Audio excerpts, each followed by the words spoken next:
Howdy, folks. Welcome back to the podcast. Katie and I just thoroughly enjoyed being able to talk with Catherine Pakaluk, who wrote Hannah's Children, The Women Quietly Defying the Birth Dearth. She is an economist, and she interviewed 55 women who have 5 or more children throughout the United States to get to the why. Why did they choose to have more children when birth rates are declining? When people are having less children, people are choosing not to have children. We're not replacing ourselves anymore. And yet there are these outliers that are kind of, helping out with that whole, population thing. So she got down to the why. It's a really interesting book that Katie and I both really enjoyed. And I'm sure you guys will hear it here. You guys will enjoy it as well. A little bit about Catherine. I'm actually going to read this from her book. Catherine Ruth Pakaluk is an associate professor in the Bush School of Business at the Catholic University of America in Washington, D.C.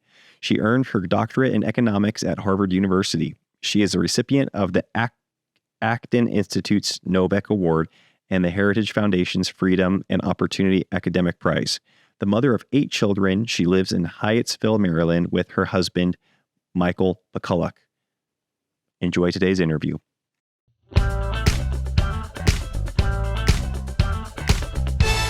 The Now That We're a Family podcast. All right. Well, Catherine Pakaluk, thank you so much for taking the time to speak with Katie and I today. Your book has been a source of inspiration, not just for us, but for quite a few people that we know in person. And so it's fun to be able to speak with you and hopefully hear more about just kind of some insights that were gained by you throughout this process. But before we get into kind of discussing this book, and the book that I'm referencing, I'll hold it up here, Hannah's Children, and the subtitle is The Women Quietly Defying the Birth Dearth. But before we get into that, can you give us, I guess, a quick bio? What does your life look like now? Where were you born and raised? Do you yourself have children? What does your life look like? Sure. Thanks. That's a great question. Well, I'll start with where I'm at now, which is I'm a wife and a mom, and I like to lead with that. It's kind of like how I think of who I am. And my husband and I have had 8 children together since we were married. And of these 8, 4 are kind of like grown and out of the house now. And the other 4 are still at home. So I've got 4 kids at home and 4 that are out in the world. 2 of those 4 are married.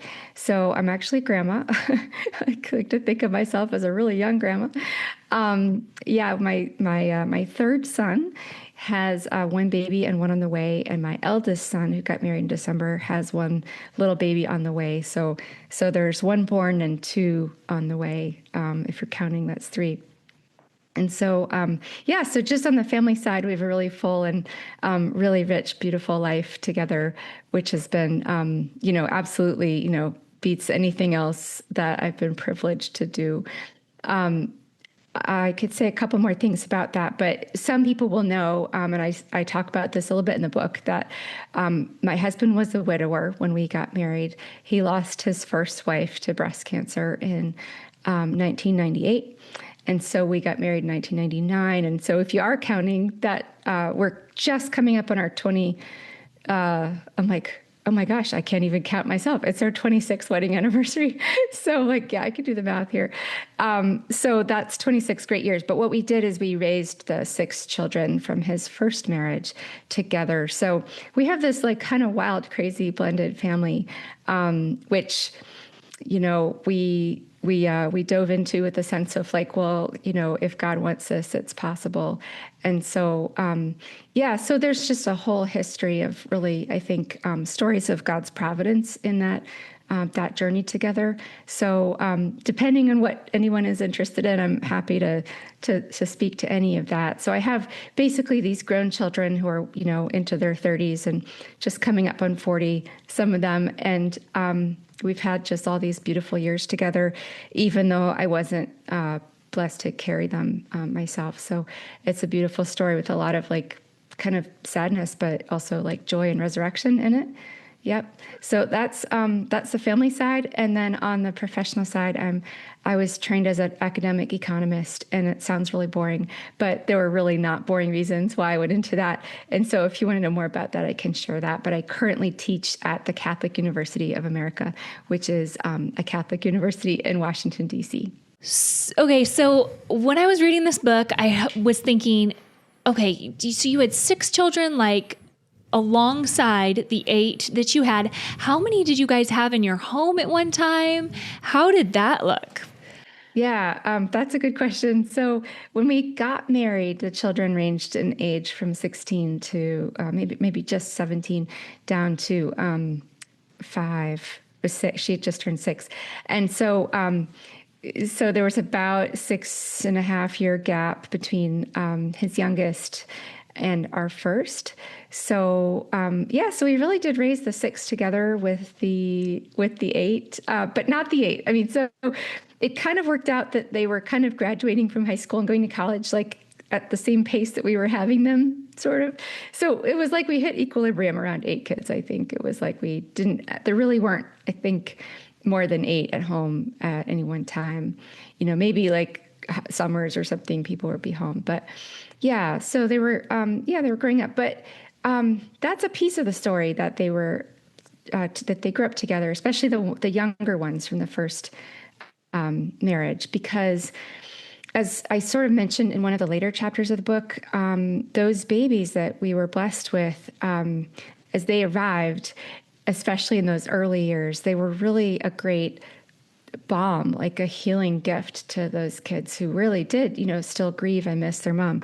So that really opened my eyes to something that I didn't know if it seemed like a blessing for us. I wasn't sure if that was universal or if that happened other places. And then later when I heard people talk about it, as I was doing the research for this book, I thought, oh gosh, like that's a big deal. That's a big deal. So these babies, as they were born, really helped make us a family, which was something we needed, and then really helped heal everybody's hearts.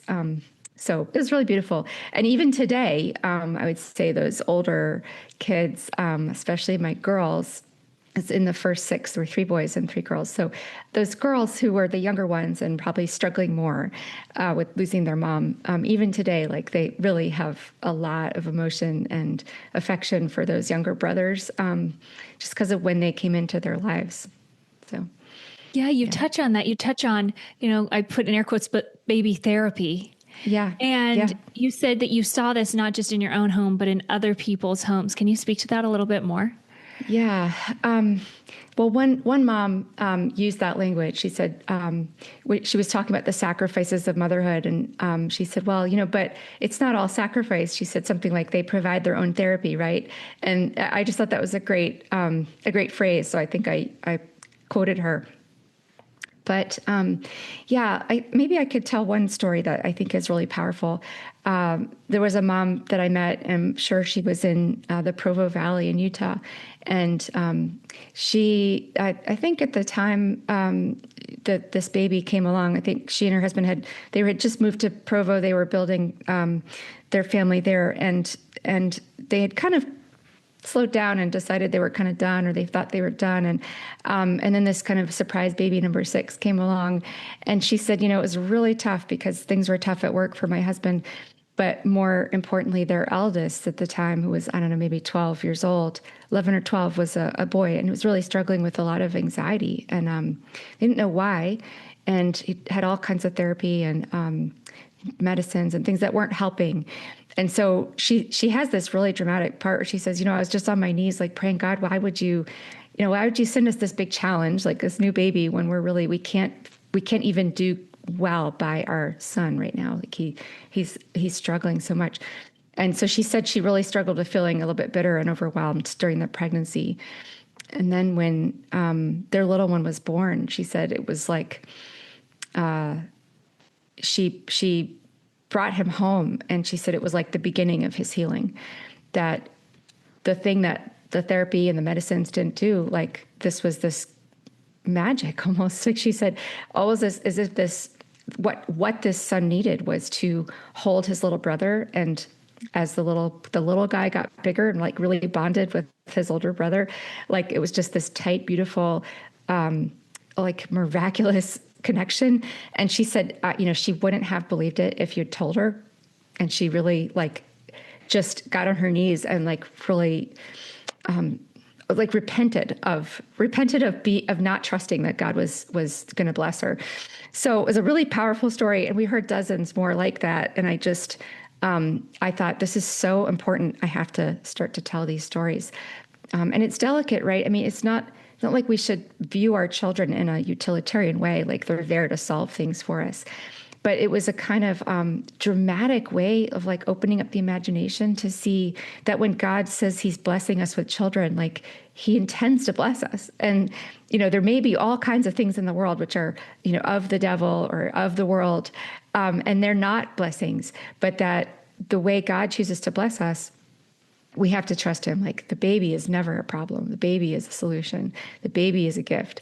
So I mean, there were lots of ways to describe that. But yeah, I was so moved by those stories. I mean, once I heard it, I thought, well, that's maybe a fluke. And then I heard it again and again. And I thought, wow, like I need to shout this from the rooftops and we need to research this more. So. Well, yeah. I mean, yeah, that's a moving and powerful story that I think anybody that does have, that's seen maybe a child that they have that's old enough to appreciate a newborn can probably relate to on some level. Be like, wow, it's so powerful when you see an older sibling have this opportunity to get our eyes off of ourselves, because really it's an opportunity to do that and to be able to look into the eyes of an eternal being in and of itself can be therapeutic. Mm-hmm. And we've always said that, because often I think you go into some of these perceptions of, you even use the term doing right by our current children, right? Mm-hmm. This mom wanted to do right by her son. And we think, man, we're going to be too spread thin, right? Where we see, and you see too in your work, the emotional and I guess, the reality of the blessing that it's bringing to the whole family, not just, we believe that factually, but then we can also experience it in our homes, and our children can also experience it in siblings. I'm wondering if you're able to kind of reference a few more of these perceptions versus realities that oftentimes are associated with bigger families. Because listeners are probably figuring out, if they haven't read the book, this was you interviewed 55, is that right? 55 mothers of who had children of 5 or more. Is that correct? Or was it 6 or more? Right. 5 or more. 5 or more. Yep. Mm-hmm. And I'm curious. They were higher educated too. Exactly. Right? That was one of those. That's one of those like misperception, perceptions that, this is people only have a lot of kids when they're less educated, or they're going to be in poverty, or they're going to, I guess, not value the children that they do have. I'm curious, what was like the overall experience in talking to these women when it came to those perceptions that the general narrative is from the world versus what you saw? I want to let you guys know that the Voteberg Music Academy Back to School campaign is still underway. You can use the code below to get 20% off your first month. Now that maybe you have a child that wants to learn the piano, the guitar, the fiddle, the ukulele, we've got courses for all of those things. At Voteberg Music Academy, you don't just get a weekly lesson, you get live calls with your teacher. You get to be part of the community where you're able to share your progress. You get physical badges mailed to your door when you accomplish certain benchmarks. Many more things you're able to do at Voteberg Music Academy. Check the link below to learn more, and we'll see you over at Voteberg Music Academy. Yeah. So let me think of a couple things. Okay. I think the one that you mentioned already, like there may be women who might choose to have, I kind of would say 5 was an arbitrary number. I just want to say it wasn't like picked because these are better people or anything like that. Just really like I was after something really different. I was after what would it look like to really intentionally make children like a feature of your life. And because you have all these kids, you're very well suited to speak to this question of like, does having kids ruin your life? Does it ruin your marriage? That's a misperception you hear all the time, right? Like your marriage will change and not for the better. It's like every 3 weeks, the New York Times has an article to that effect, or Vox or something. But yeah, I think the overall perception, which certainly these interviews speak to, is either that women who choose to have more children than than say the normal mainstream number, are kind of ignorant or not well educated or like don't have anything better to do with their time, like for lack of a better word, right? Like it's like you're just uncreative. Like this is all you could do.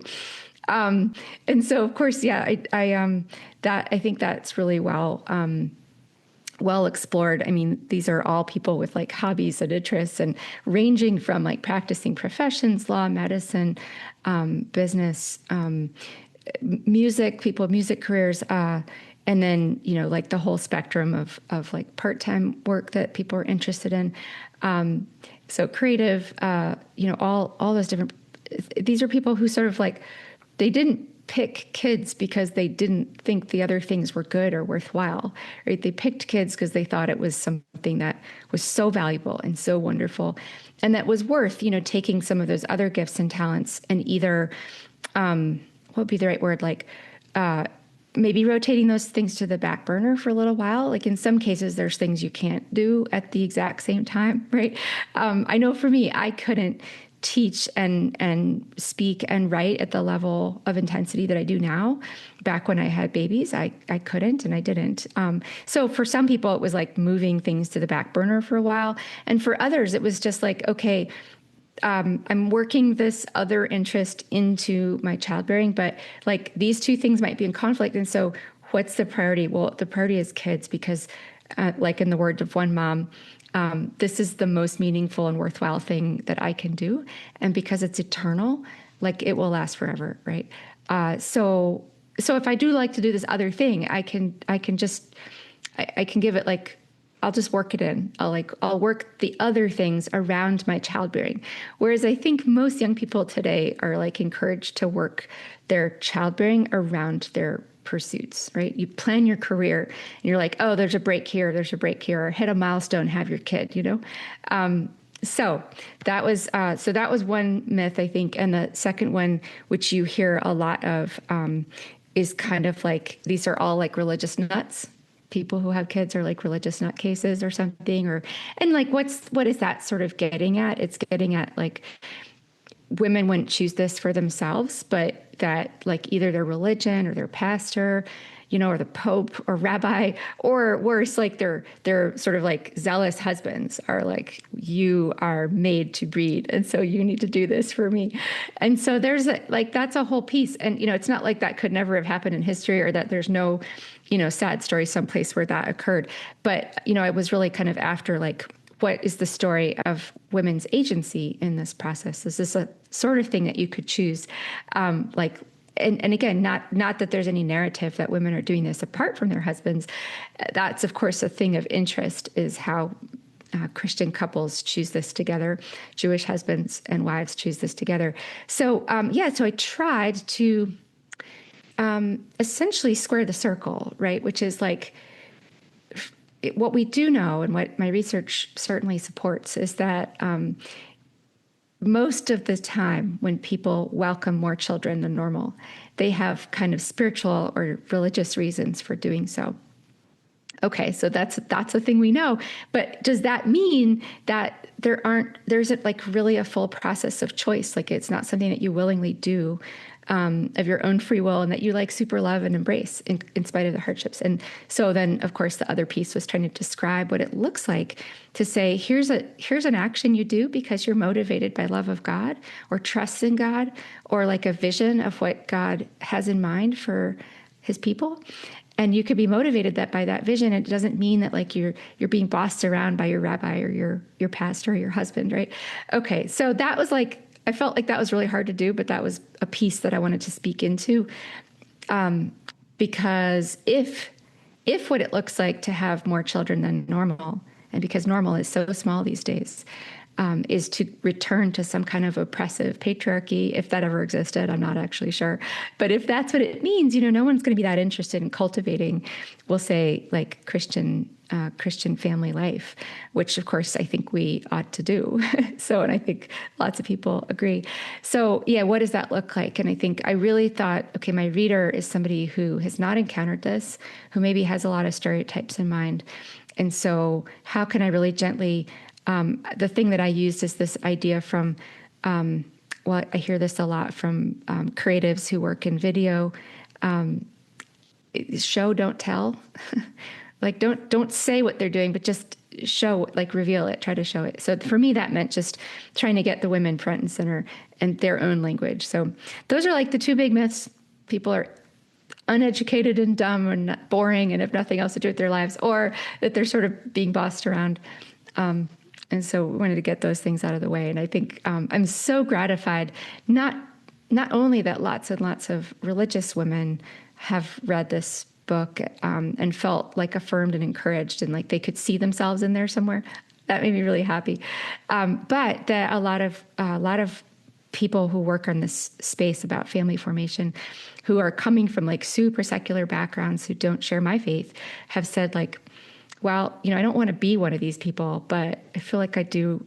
As I made my way through the book, I felt increasingly like I really understood where they were coming from. And I was like, okay, I'm done. Like my job's done. Yeah, I don't want to talk anyone into this life, but at least if you could see it for what it is, as something beautiful and rational and like a path to excellence. I love that. A path to excellence. It's beautiful. I think what's so cool is you're coming at this with your economic background. Mm-hmm. And so can you speak to the costs of women bearing children? You mentioned the opportunity cost, financial costs. I think that's a big concern for people. Yeah. What does that look like on an economic front if people start having more children? Yeah, for sure. Okay. So, so let's separate those two things out. The opportunity cost that you mentioned and the sort of normal, like the normal costs we think about, like the thing you hear all the time these days is like housing is really expensive. So that's a big cost. What I discovered, or kind of like what we would say, is that in economic terms, the cash outlay required to have a child, so like what you have to spend on food, shelter, clothing, and then maybe education and health, that has actually gone down over the last couple of 100 years. And when we say down, I mean, of course, like, there's inflation, like how many dollars you spend goes up, right? But what I mean is the way we try to measure these things over like centuries or half centuries is how much of your income do you have to spend on that? Like what percentage? And if you just follow that percentage, you're like, well, actually, like calories have gotten a lot cheaper. But what happens as people become wealthier is they don't just want calories. Like we don't want to just eat like rice and beans. So what happens is there's this thing where actually children are not objectively very expensive, not compared to our grandparents who had a lot more children than we have. So that's a thing, which is to say, like, objectively, children aren't terribly expensive. What does become expensive is sort of keeping up with the Joneses, or paying for like, okay, now we don't want all those kids to eat rice and beans. We just want them to have a lot of protein and get all their macros. So then that's a thing, right? So there's this kind of creep of quality of life. And that's where this sense like moves from sort of objective reality to perception. So where young people, like I've heard recently that young adults thinking about starting their family, they think you have to plan out one bedroom for every kid. Like every kid has to be in their own bedroom. And I'm like, that's wild. I can't even believe that. That's so wrong. But that's a great example of the type of way you might look at planning out your family, and without a lot of knowledge, just think, oh, it's very expensive. You have to have a 5-bedroom house, right? So we kind of we can dig into the cost side. There's the objective case of what kids cost, and then there's the perception, and they don't always match, but the perception is what's driving people. Okay. And then in terms of what the women that I talked to said about those costs, those like direct costs, here was something really fascinating, which was, okay, the costs are there, whatever they might be. But once you have a few kids, like they don't really go up that much more. So what do we mean by that? Like, well, you had like your third kid, you already got a bigger car. You're not going to like have to get another big car. You're like, that's it. Or, you've already sort of rearranged your life to maybe have a more flexible work schedule. You don't need to do that again every time you have a kid. So we would describe that in economic terms as diminishing marginal costs. Like the cost of that next kid is not as much as the kid before. You already have a stroller. You already have a crib. Like you've made all these investments that are sort of fixed. And so this is a way in which we can see the behavior of people who have like more kids than normal as super rational, because they're like, well, the costs are going down. The cost of that extra kid is lower than the last one, right? Like suppose you already have a 3-bedroom house like I do. I have a 3-bedroom house and we have 9-foot ceilings. And so at the maximum moment, we had like 6 boys in 1 bedroom because you could just stack like 3 by 3, right? So we had like two bunk beds with 3 in each one. So the point there is like, we didn't have to bump up the size of our house when that 6th baby boy was born. So it's just like, well, he's going to the boys' room. And then there's a girls' room and the girls got more room because we didn't have as many girls. And so, yeah, so that's that piece. And that was really interesting. So that was a kind of story of how there are real costs. They're not negligible, they're not nothing, but that they do go down with extra kids. And once most people think about it, they see like that makes, you don't have to buy all that stuff a 3rd or 4th time. And then you also spoke to the opportunity cost. And that's a piece where like objectively the opportunity cost of having children has gone up. So that is something that I think, again, like the perception that young people have is I guess I would say like it's heavy, right? Because what's happening is like people are preparing, 18, 22, maybe 26 years for a job or career that they really identify with deeply. And so, you could maybe you could have like 1 kid and like kind of keep it all going. And we all know somebody like that, maybe 2. In fact, I don't know if you guys saw this, but there was a kind of a widely shared piece. I think it was just this past weekend in the Wall Street Journal, and it was called "The Conservative Women Having It All." And it kind of highlighted a few women working in Washington, D.C. in the Trump administration who are doing very high profile, super complicated jobs with little ones, with babies. And I just kind of looked at it like these women that are profiled, they just have like 1 or 2. And you're like, maybe you could kind of keep it going. But, the women I looked at and studied are people who like wanted more children enough that they kind of hit that point where it was like, actually, I am going to have to give up this thing that I identify with. And that's that opportunity cost. It's that sense that like at a certain point, whether it's 1 or 2 or 3 kids, you hit a wall, and that's new, that's big. It's bigger than it was for our grandparents, and that's of course a whole other story about like the history of the 20th century. But yeah, that's definitely at play. Yeah, you talk. Thanks for sharing that. You talk about, I guess, because you go to this extreme where we're addressing this birth dearth, right? With this decline in people having babies generally. And then these people, I guess not doing that. They're going on the other end.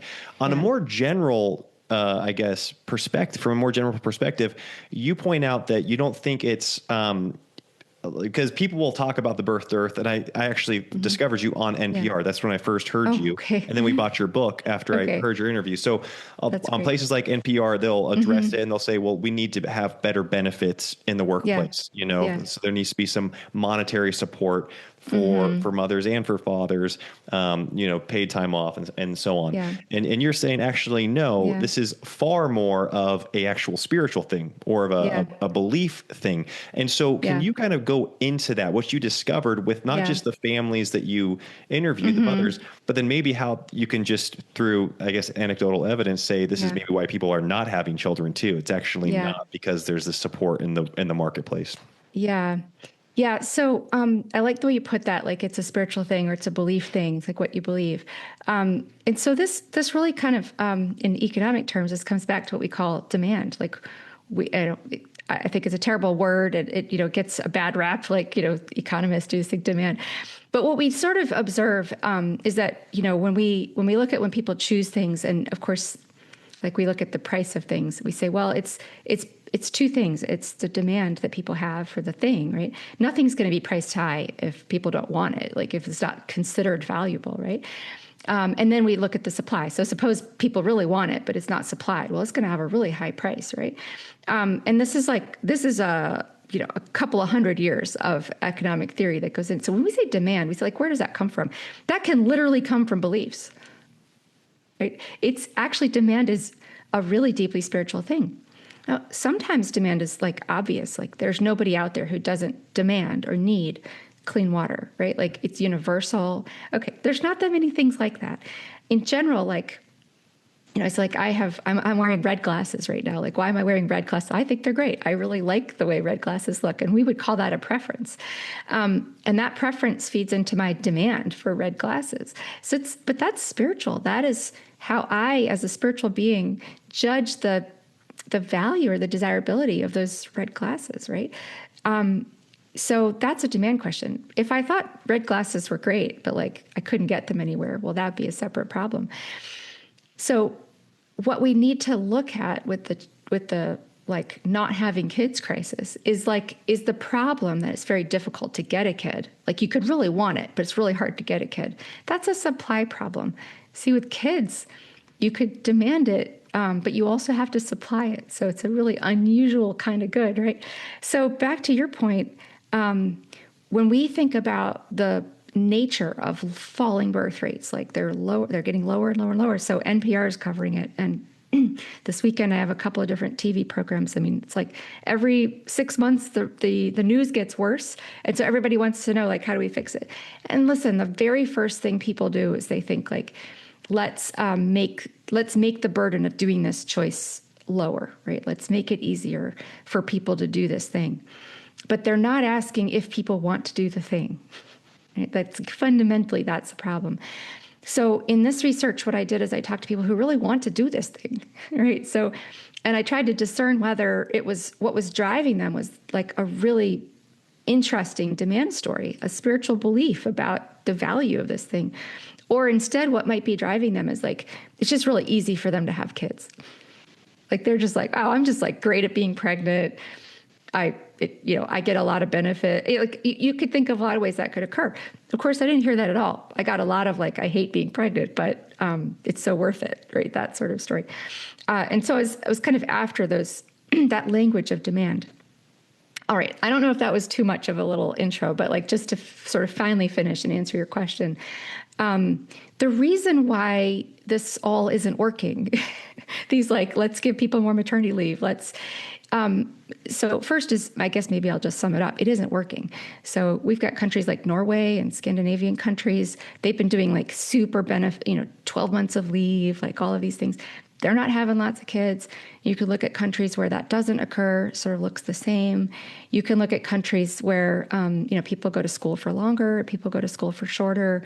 You can go to countries where there's like just more higher levels of taxes in general and like more, basically just doesn't make a difference, like doesn't move the needle on this thing. And it moves the needle in lots of other things. So the whole question is like, why? Why does it move the needle? And so I think that's where, economists would urge us, and my research suggests like to ask why not?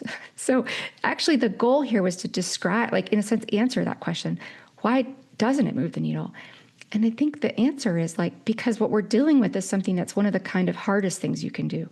It's one of the biggest life commitments you can make. And rightly so. Like if you viewed it as like a thing that was a 6-month commitment, we wouldn't want you to have a kid, would we? So it's more like, this is why I said path to excellence. It's more like the other things we associate with a path to excellence. Like, let's think about military service. Turns out to be very difficult to incentivize people to join the military. If you don't already want to do it, you are like, I don't think I'm going to just, they're offering military signing bonuses, like, oh, sign me up, right? Nobody does that. Why? Because it's like 5-6 years of your life. It's a total commitment. It's a lifestyle. It's going to be, you're going to lose a bunch of your freedom, right? So it's not that you couldn't incentivize people to join the military. You probably could, but you'd have to put numbers on that are really big. Like, well, what about like for $500,000? Would you join the military? Well, I could think of a lot of guys that would sign up for, $500,000. But then we'd have to ask a very important question. Is that a little bit coercive? It probably is. We probably have very particular kinds of people who would join the military, people who really didn't have anything better to do, or people, right? Or people who had some other difficulties in life. We wouldn't want to do that. And this is how it is with childbearing. It's like, it's way too big of a personal cost. And it should be, right? It is that kind of a thing. So it's finally, it's like running a marathon or climbing like Mount Everest, right? It's the kind of thing that I just, you might want to offer people medals after they like run a marathon and be like, but if you're like, no one's going to sign up to run a marathon because they want the medal, right? It's like, you have to sort of objectively see it as good and worth all that sacrifice and pain and suffering. There's easier medals you can get out there. And so, if you looked at the problem in front of us, the problem in front of us is really one that we don't see a lot of people lining up to run this marathon. And that is because the sources, like the spiritual sources of seeing children as really valuable are gone. Yeah, I mean, you already mentioned a young person whose identity is already wrapped up in a career that maybe they have decided on. Right. Even in using that analogy of the military, like what does increase in people listening? Well, it's more patriotism, right? Or this sense of patriotism, or maybe even men feeling this duty to protect, which I think is a God-given duty for men.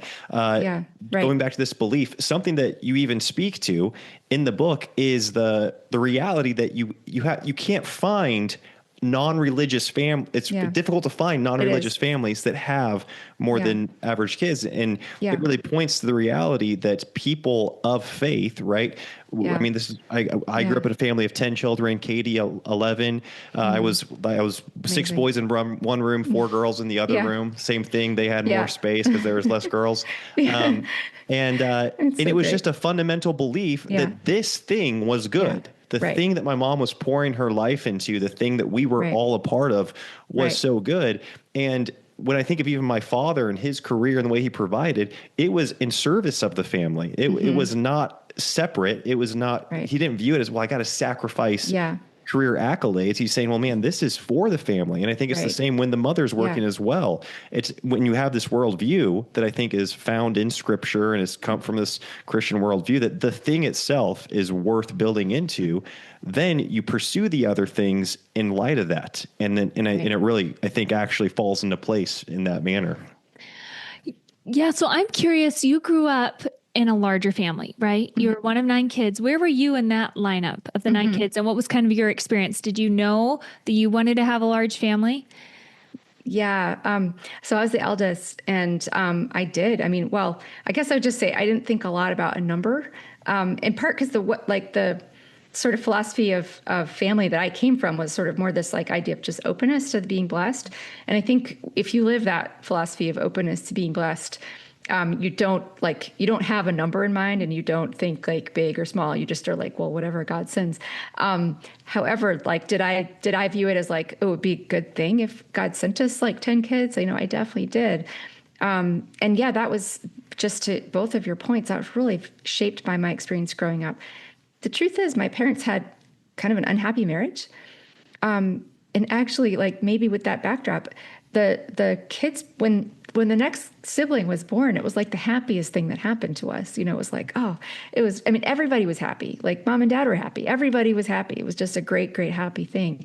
And then I think, like some of those stories in my research that I told, I am convinced that, like, without having those little guys in my life, my younger siblings, I might have been a less happy person. I might have been more depressed. I definitely would have been more self-centered.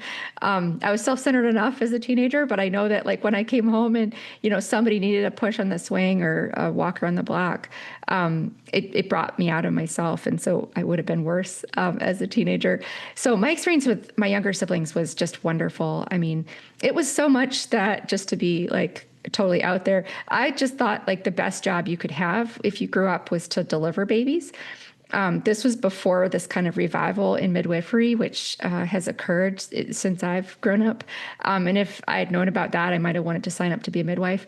But I was like, okay, so who delivers babies? Like these doctors called obstetricians. And so actually, until I was like halfway through college, I was absolutely on a pre-med track, hoping to grow up and deliver babies. I just thought, like, this is 100% the happiest thing that happens to anybody, is to have a baby in their family. And I just, certain ones of my younger siblings I was more bonded to. And even to this day, just the relationships I have with my younger siblings are just a huge part of my life. And then, because my parents didn't have a happy marriage, it's like, well, would we have been better off if there were a few of us? Like, actually, no. It's been a great consolation to have this group of like built-in friends. So yeah, that was my experience, was like, well, we should definitely, hope and pray for kids, because like it would be really great. And I'll just add one little thing, which is I didn't know about your backgrounds, but this is one of the puzzles people have about why people don't see the value. And you're like, well, if you don't grow up with a bunch of siblings, like, how will you know? Like, how would you know? Whereas like my son who's married, the one who got married first, who was not my eldest, he got married at 19. And, everybody was like, oh, that's crazy. Like, I can't believe that. Like, are you okay with that? Like he's one of, 15, if you add the two families together. She's one of 16 or 15 when she got married. Her mom had a baby at the same time that they had their first baby. Point is, these two kids came from these giant families, and they were just so excited to get married and start a giant family, because they just thought, like, there's nothing better in the world. Well, how do you get like 13 and 14 and 15-year-olds who think there's nothing better in the world? They have to have come home from school and like scooped up their little brother or sister and lived that way and then it's like, oh man, like this is the best thing ever. So, I don't know how do you like, right? We think if there's something you need, like, right, if we were to look around society and say, like, we don't have enough guys with jobs, you'd be like, how can we create jobs? Okay, like you might try to do that, right? Like what we're looking at is a whole bunch of people who don't know how wonderful it is to be bonded with a little human being who, yes, is like so much work and such a pain, but like they rock your world, right? We can't redistribute that. Like you can't be like, oh, let me, like, so great. Like in our own neighborhoods, in our communities, we invite people over and we try to share that a little bit, but that's what's lacking. People don't have that. Wow. Well, yeah, actually, and a follow-up to that, I'm curious, because you kind of touch on this briefly, but I'm curious as to just what your instincts were when you're talking to these mothers and you're hearing about their family cultures, because what you just described with your son and them wanting to have children right away is what we experienced coming from big families, not just with ourselves, but our siblings as well, them looking forward to that. Do you feel like that's a general sentiment in these homes of these that you were interviewing? Yeah. So that wasn't a question that we directly asked, but it was something that came up in a lot of cases. So some of the moms that I interviewed were a little older, more like my age or older, and they already were in the position I'm in. They had like multiple 20-somethings married, having kids already. So I'm pretty persuaded that this is a normal fixture. You do occasionally get that one story, like someone who's like, well, I grew up in a big family and I just wasn't a good experience. But I tend to think something has gone wrong in that case. I think my own experience is that children are natural sort of like natalists, like they just love babies. My children are praying for me to have another baby. And I'm with them on that. Of course, that I feel a little sheepish about it. I'm like, God, you amply bless me. And I'm like almost 50. It would be like biblical if I had a baby right now. But of course, like the point is the children are like, well, what? How can you be done? Like this goes on forever, right? So I do think that, I think we can have a reasonable expectation that our children exposed to stable marriage and a generally happy family life will want to do the same thing. And I think some of the more sad cases where kids diverge in those values tend to be either something that went wrong in the marriage, or even sadder in some cases, schooling or education, where kids really lose the values of their parents. That can happen in college and high school. Yeah. You just briefly touched on this, but saying that there's a myth out there that children are bad for your marriage. Yeah. Could you speak a little bit more to that?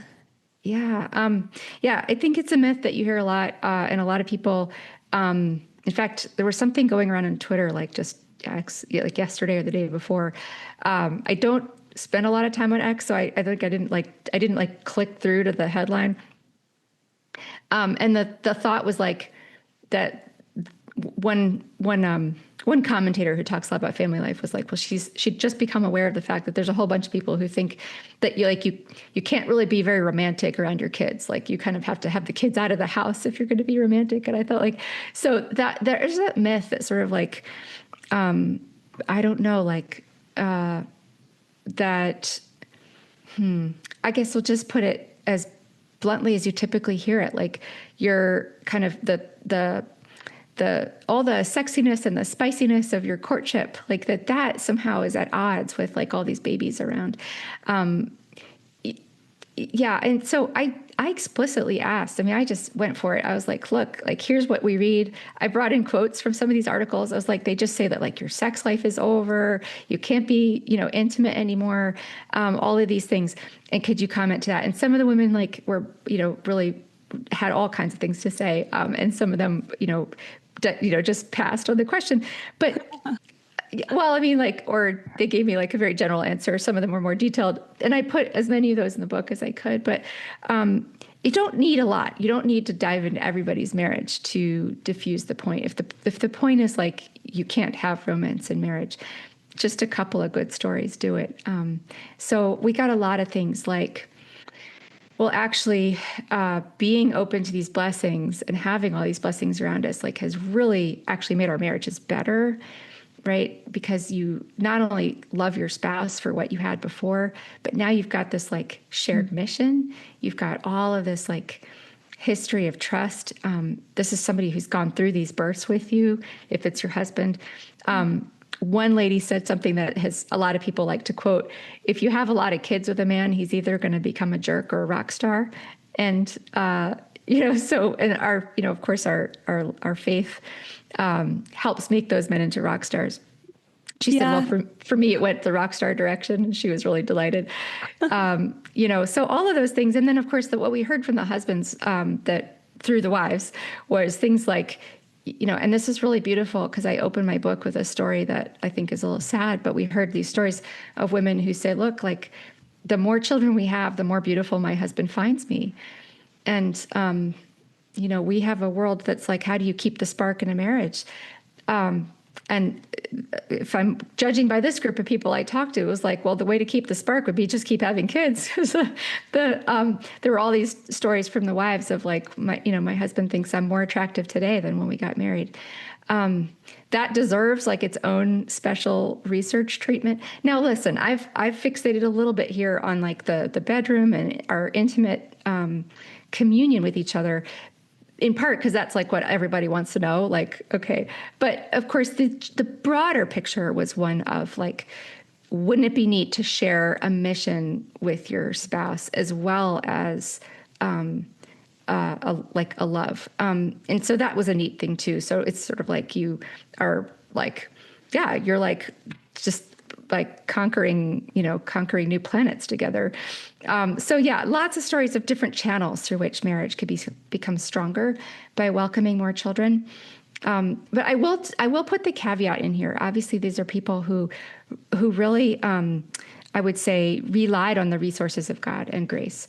And so I want to put that in there because, of course, like I don't want to give the false impression that anybody was kind of doing it on their own or felt that they were doing it on their own. I think marriage is really hard, and that God's grace gets us through this, and it actually transforms us. But it's like you can't just do it on your own. So there was a lot of that, ranging from the Jewish women who talked about kind of how their community handles marriage, to the various Christians that I spoke to.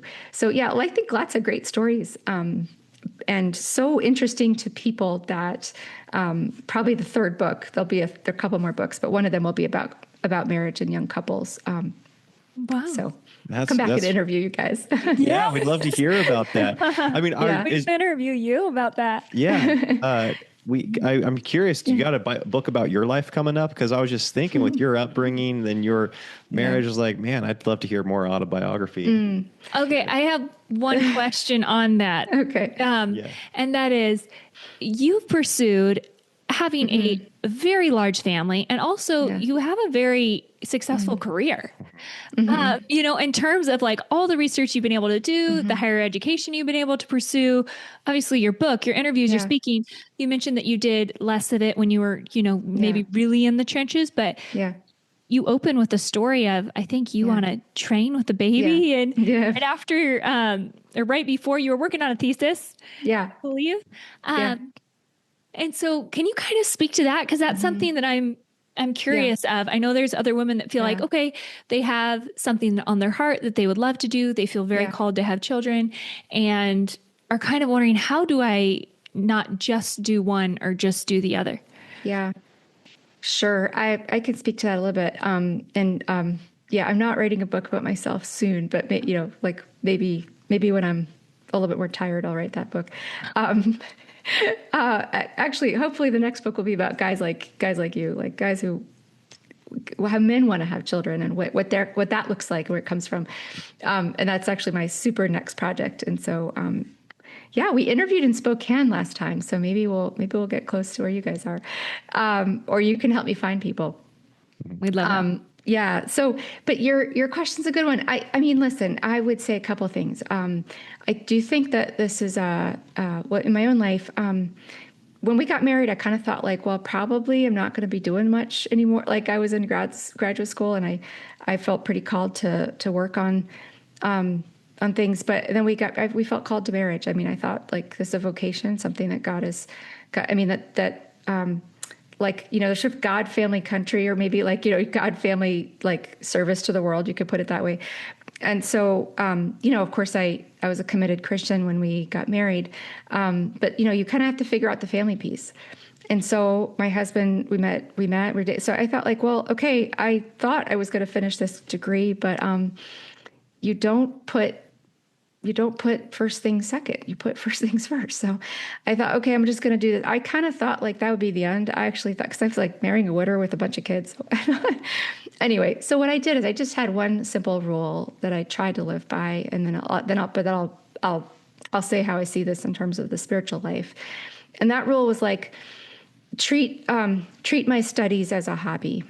And because of course there's time to have hobbies, and there's seasons with hobbies. Like if you have a hobby, you're not doing much of it when your baby is 3 weeks old. You're just feeding your baby all day long when he's 3 weeks old, right? And so I thought, okay, well, we'll just. So I thought, well, I will keep studying in the time when my kids don't need me, and if that's like an hour a day, that's what I'll do. And if it's 3 hours a day because I have energy and it's night, I'm kind of a night owl. Well, I'll do 3 hours a day, and that's it. That I felt like I could do in conscience. And I thought, well, if they kick me out of my graduate program, like that would be God's will. That I would just like see how it went. So that was kind of how I went at it. That wouldn't work for everybody. That wouldn't work in every career. Being a student and then, a researcher, I had intentionally moved into that path when I was in college because, there's a story. I stopped being an obstetrician. I was like, that's not. But the point is, I thought that research and academic life was a life that was really compatible with having children. Mm-hmm. So I knew in advance, like I want to be able to have kids. And I saw these people who were like not able to pull it off. So I thought, okay, well, this is a job that's really flexible and you can do it on your own time. Like you're not robbing anybody of your productivity. If you need to take leave, like if your book takes 5 years to write, it takes 5 years to write. That's it. Like that, you just take your time. So I thought that was the thing to do. And then I thought when we got married, so that was basically what I did, but it took a long time. So people look and like you say, well, you've done this, you've balanced these two things. I took twice the amount of time you're supposed to take to finish my graduate degree. So the average person takes 5 or 6 years. I did it in 12. All right. So like time is not unlimited. So I want to be really clear, like that was a failure by every worldly standard. Like, and I didn't graduate with the grades that I would have liked to have had if I hadn't, stopped to have kids. So what I'm saying is like, you can kind of do some things as a hobby on that level. If you're okay with like not doing it at the level that you might have wanted to. For me, and I won't put anyone else where I was. For me, I didn't.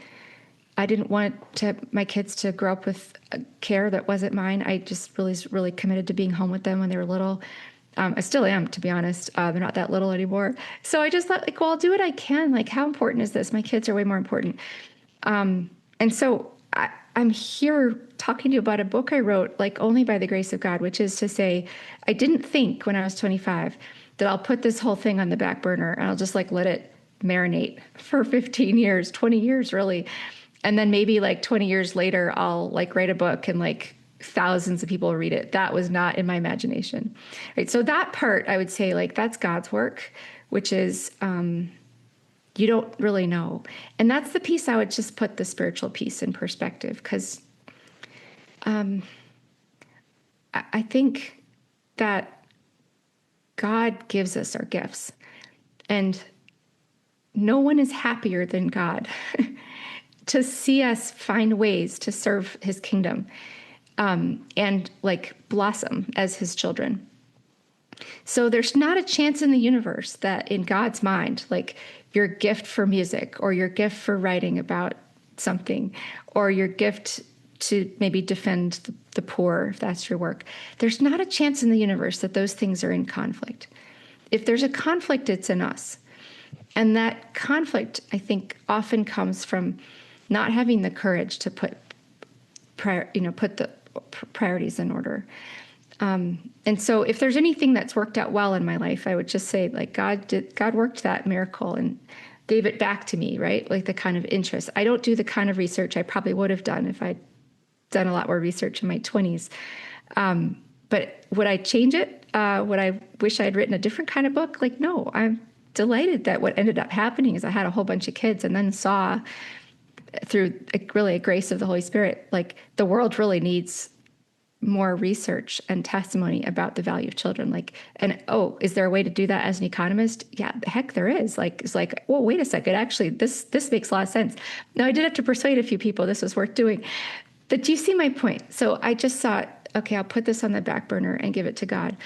And you just have to trust that, like, God will make it work. So I think to the people who are like, something's on my heart, I really feel like something is there. Practical principles are decide what trade-offs you can live with at home. For me, I'm really committed to being with my young children at home full time. I think a lot of couples are, and that's okay. Decide what trade-offs you can live with.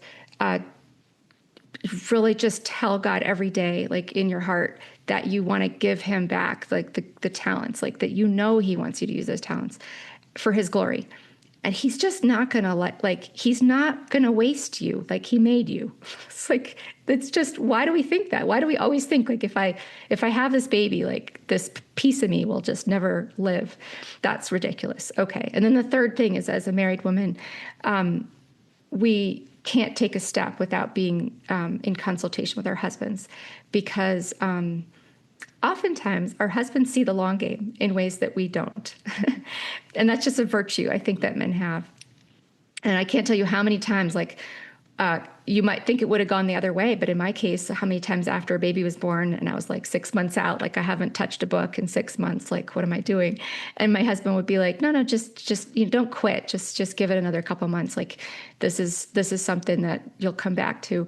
So in my case, he was always sort of urging me to keep going, but not like immediately. So he helped when I didn't think I wanted it anymore. So I think that we need to trust our husbands too for that kind of like, well, how do you see my talents, and how do you see my talents in our marriage and my talents in our children? Because we could get really emotional and like mixed up about it. So for me, those are like the three practical things that I think can really help. And like, God just squares all the circles. It just works.